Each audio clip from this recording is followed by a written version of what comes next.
we already know the fact that Industrial Revolution began in Britain. But here we also have to realize what exactly caused, Industrial Revolution to happen in Britain, and what made Britain the epicenter of that change. So, we have discussed the fact that there were several changes happening at this point of time, and industries were growing, as well as there was capital influx that was happening. But how exactly did England become so very lucky for the first wave of Industrial Revolution to hit, in that place? And what gave it the impetus to grow is something that we also have to know. Now, here in this picture, you can see the very famous cast iron bridge, which is near Coalbrookdale, and this is Coalbrookdale's blast furnace, and this blast furnace or charcoal ovens were essentially used for making iron parts, because this is where iron products were created.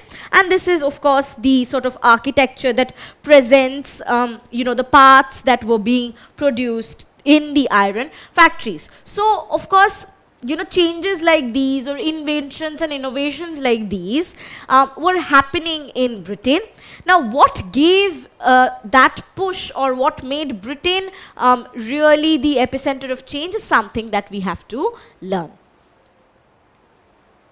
The very first thing that we have to note here is the map. Now, do you notice how exactly England is very primarily, located in a very strategical position? Right. Why? Because England right here is surrounded by water bodies on all its sides. So it has a very strategic geographical location, which becomes the first factor why it essentially faced the first wave of Industrial Revolution.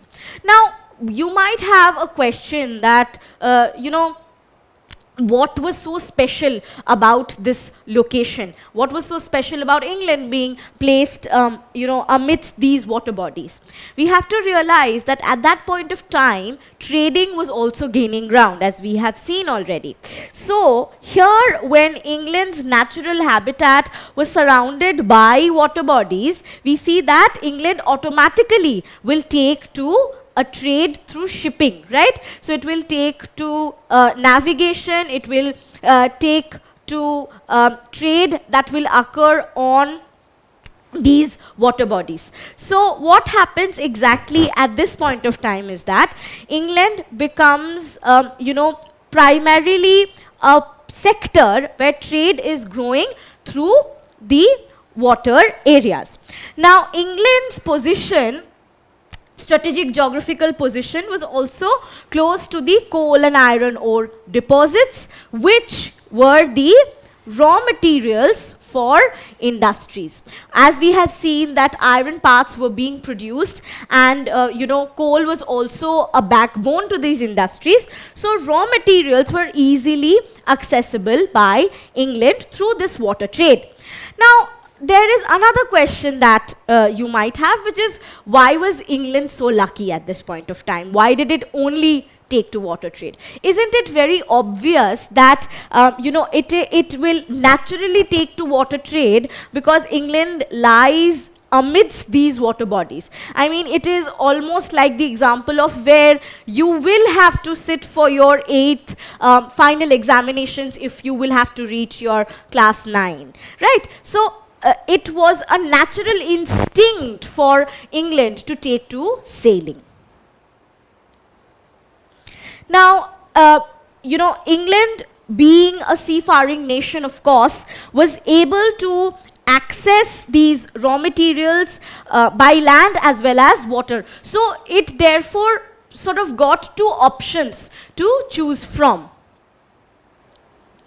Now, here as we have been discussing about the fact that water bodies or presence of natural resources and the geographic sort of push that England got was really very important. So we see that there were several rivers, long coastlines, ports and harbors which were helpful for Britain to transport as well as store various goods.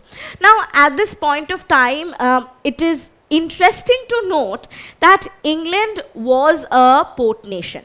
Now, what do we mean by that? You know, all these other countries had to sort of send their goods to specific ports, which England did not have to do because it had all the ports to itself. So England did not really have to export it to ports and then send its goods outside. It could directly export the goods from its own ports, right? So that made England a very prime position for industrial revolution to happen, where the goods could directly take off from the existing ports.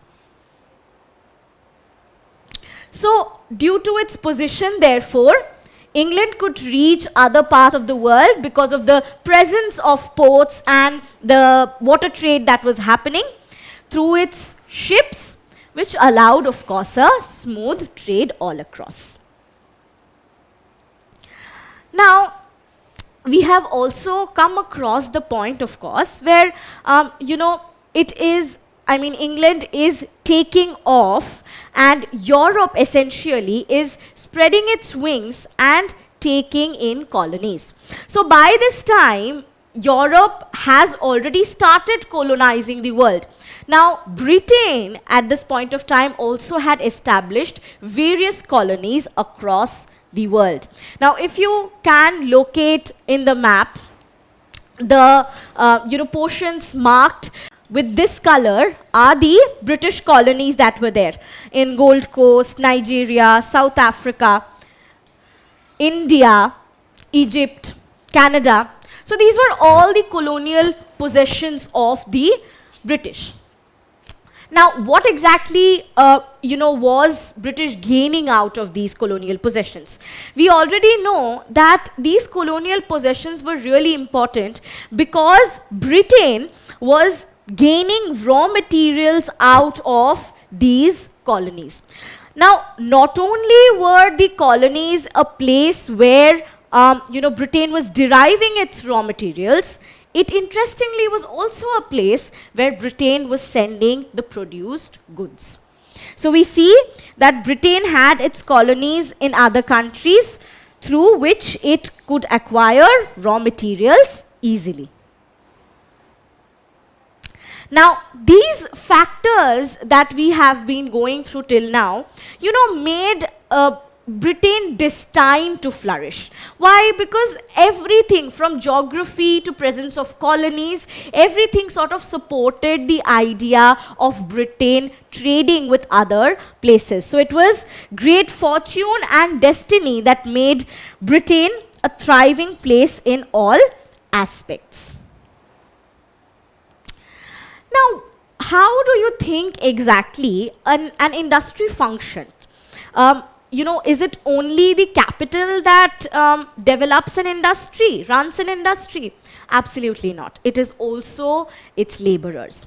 Now, at this point of time, where will the industry get its laborers?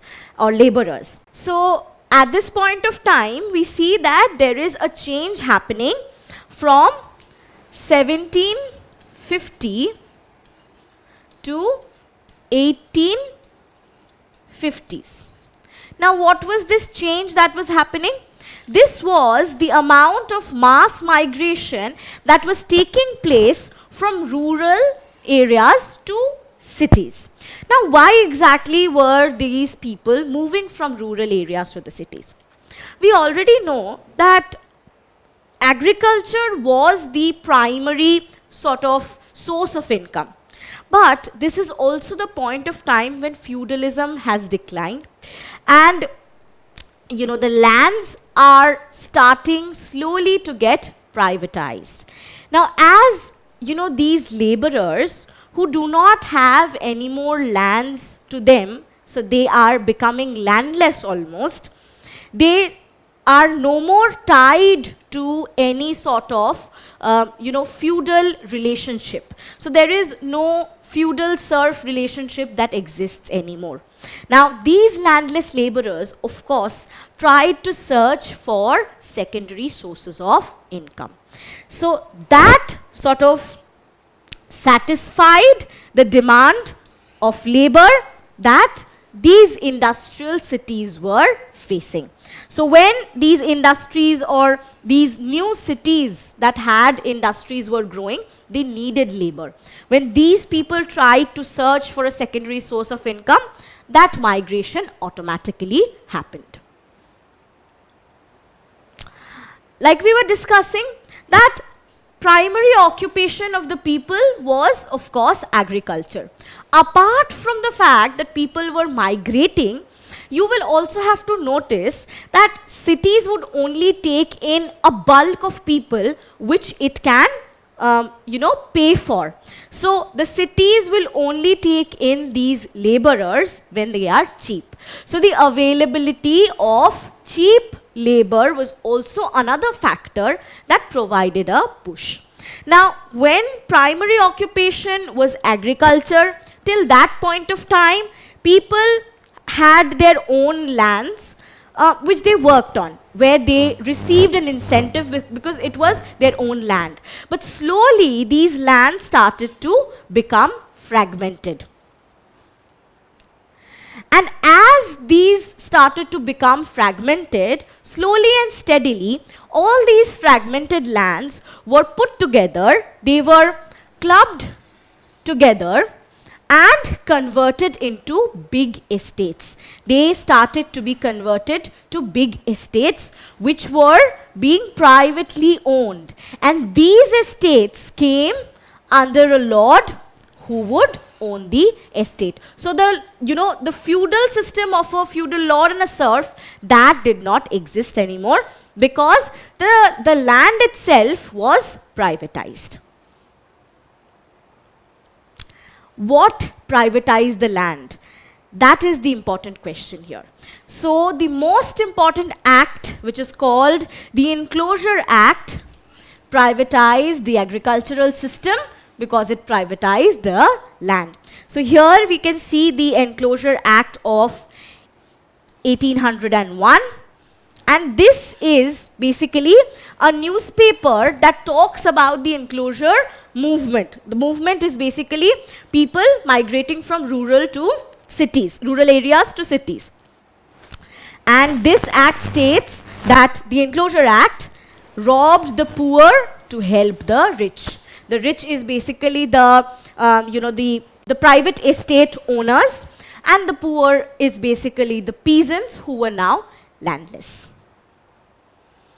So we see that the Enclosure Act promoted the enclosure movement and people were mass migrating.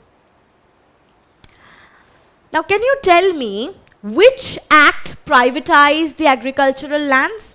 Was it the Charter Act, the Government of India Act, Enclosure Act, or Pitt's India Act? That is correct, it was the Enclosure Act.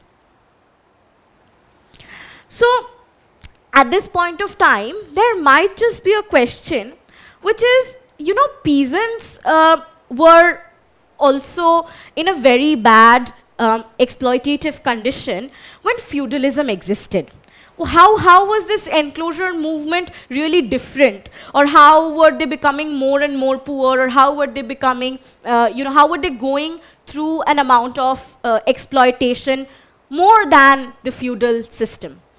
Now we have to realize when we are discussing about industrial revolution that these laborers who were there or these peasants who were there did not have a land that would provide them with their own incentive. So even if there was, let's say, a feudal lord priorly, the peasant was being taxed of the land, but they had the land to themselves, that was their own land. So they were ready to pay for the tax, they were ready to work on the land. But as these lands became privatized, they had no incentive that they could work for. So it is no more my land, why should I work for it? So essentially what is happening is these peasants are becoming landless because agricultural system, as we saw due to the Enclosure Act, becomes privatized, large estates are beginning. Where will these landless laborers go or landless peasants go is the question. So they were moving readily towards the growing cities, which was growing because of the growth of industries, and these cities were taking in mass people who were coming from rural areas. As you can see in this picture that depicts, an amount of people moving out of these carts and moving to these cities, which is, of course, this is an iconic picture because here it is showing the steam from the industries as well. So the peasants became landless since it was not their own holdings, land holdings anymore. And they tried to search for, as we discussed, alternate source of earning, because agriculture was primarily, sole source of earning a livelihood. That had to be changed. They were searching for alternate source, a secondary source for earning. This made the people to migrate to places that were bustling with new opportunity, which was the cities which were having industries at this moment. New industries were growing. What added on to this was that there was a population boom at this point of time. There was a population growth. So what exactly it did was that it put an amount of pressure on the land because the land to people ratio was not equal at this point of time. So these excess amount of people, where would they go? Because they couldn't even find agricultural lands to work on, right? So this process, this increase of population put more pressure on the existing agricultural lands, and therefore they had to sort of think about a secondary way to earn a livelihood. The land to people ratio was not in proportion, as we saw. Therefore, they tried to look for secondary sources of income, which was upcoming in the industrial towns and cities. Even in this picture, you can see how from the iron ships that existed at that point of time, people are literally migrating in thousands, because that was the requirement of the industrial cities and towns that was growing.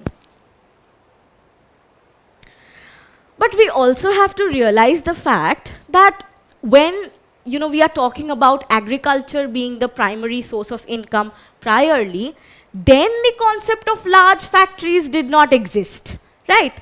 The point of time when people were solely living by agriculture, large industries weren't there. There were homebound industries, there were guilds, there were, handmade product industries, which were not really because of any factory, of any machinery. It was handmade products. It was slow, the way it was being produced. So primarily, therefore, concepts of large industries or factories did not exist.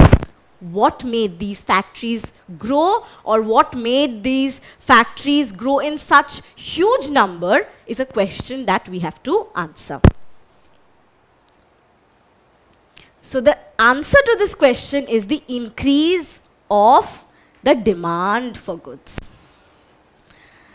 Now, these factories, in order to come up, will only be possible when there is a demand for more goods.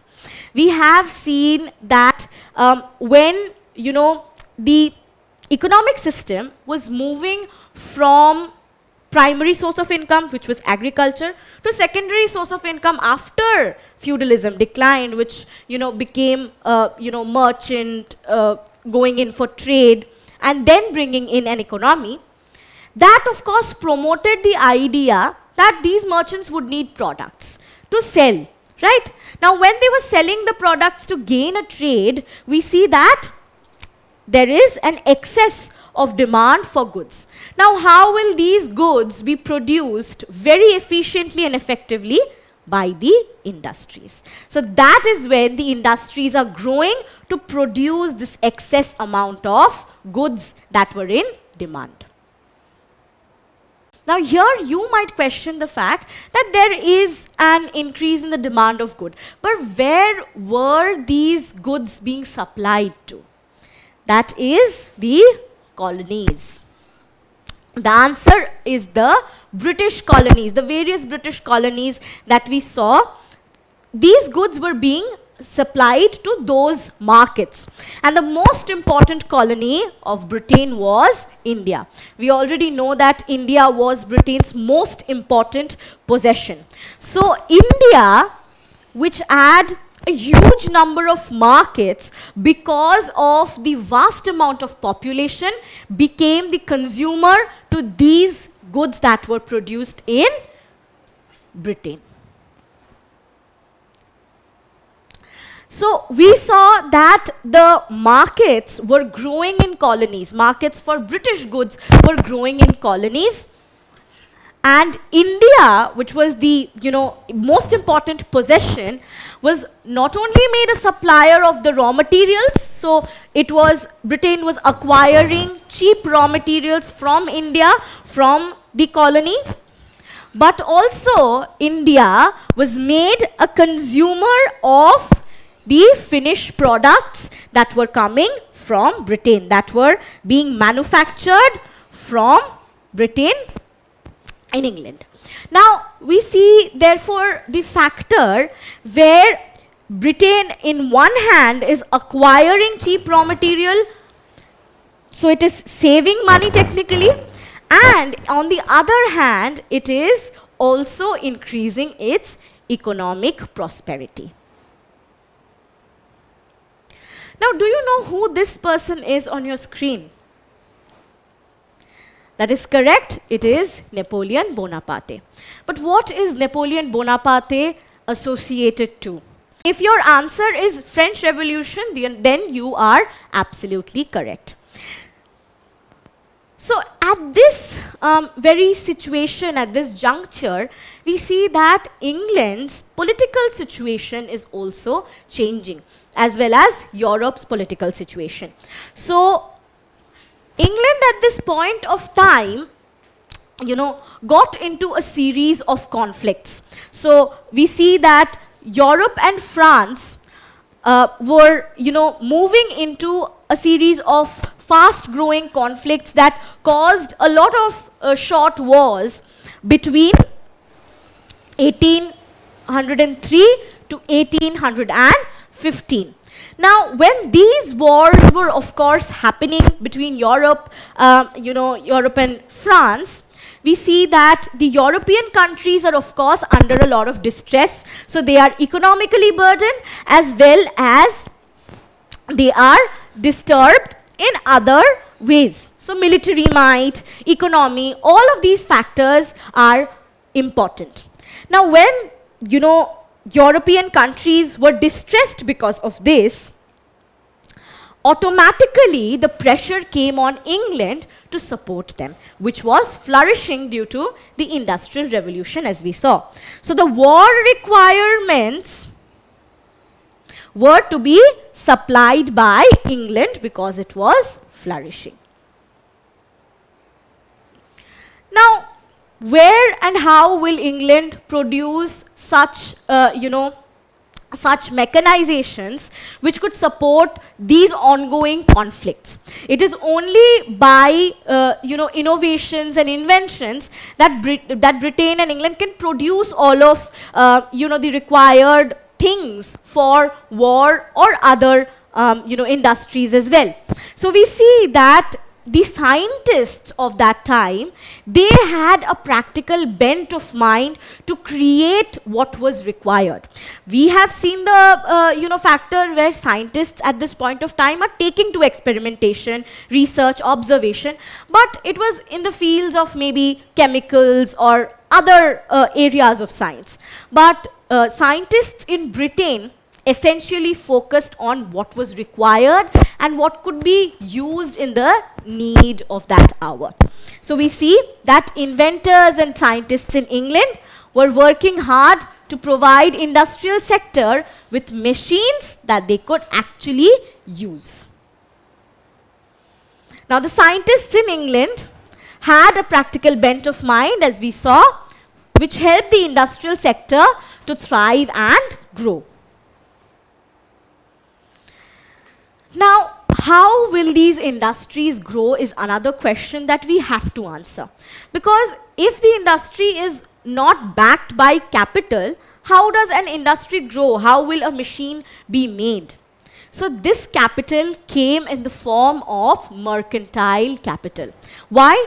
Because at that point of time, if we remember, the merchants were being very prosperous because they had taken to trade. And trade now was a very important source of income. Now these merchants had to, maintain that flow of economy, right? And they would of course have to supply the goods that were in demand. So the merchants of course wanted these goods to be produced faster and in a cheaper method. So whatever profits they were making, they wanted to put those profits into making machines that would create these goods. Now this flow of mercantile economy into this juncture of industrial revolution is also known as commercial revolution. So the commercial revolution backed the industrial revolution. We see that Europe was going through an age of prosperity due to the mercantile economy. Now the growth of industries commercially revolutionized the economic system of Europe. Now this commercial revolution, as we have been discussing, created an economic boom. So there was capital, there was an inflow of capital, and commercial revolution, started with the factor that the European banking system, European economic system was changing from 11th of century, and this new sort of an economic system that was coming up in Europe was based primarily on trade, as we are seeing that merchants are gaining much more importance at this point of time. Now this began in 11th century and of course lasted until the Industrial Revolution took over, which was in the mid 18th century. Now, do you think it was only economic prosperity that Europe was facing? Absolutely not. The political conditions also supported for the growth of industrial revolution. Now, we saw that, Europe had gone into several conflicts at that point of time, various ongoing wars and ongoing conflicts that were happening. One of the conflicts was the 7 Years' War, a war that went on for 7 years, right?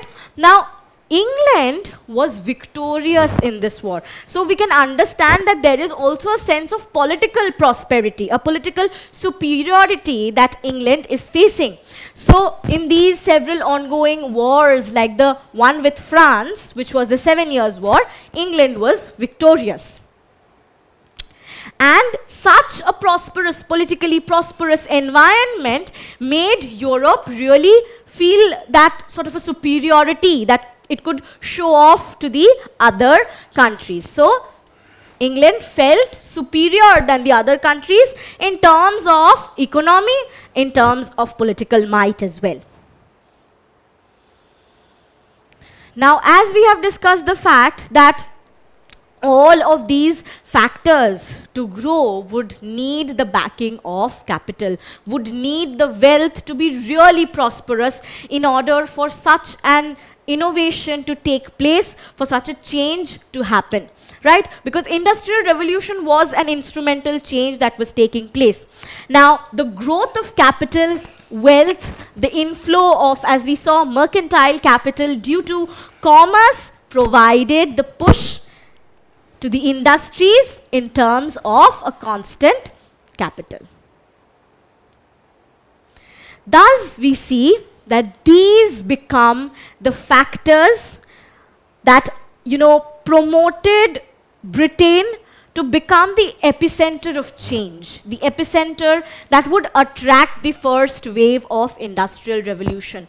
From factors like the strategic geographical location, availability of cheap labor, to the colonies which were also providing an impetus to Britain, to the capital that was there, as well as, the political situation in Britain, everything focused on promoting Britain to an era of modern political change. Thus, we arrive at a stage when Britain becomes a giant in creating these industrial changes that would ultimately take to change the way modern world was formed. Don't forget to subscribe to our channel and hit the bell icon. You can also register for free at deltastep.com or download the DeltaStep app to get access to all our 5,000 plus amazing videos as per your school syllabus. Master each topic with our adaptive practice technology, get million plus questions with step-by-step solutions and unlimited mock tests. Get all your doubts resolved instantly, learn via games and win amazing prizes like PlayStations and iPads. So at DeltaStep, learning is not just fun and easy, it is rewarding too. So register for free now.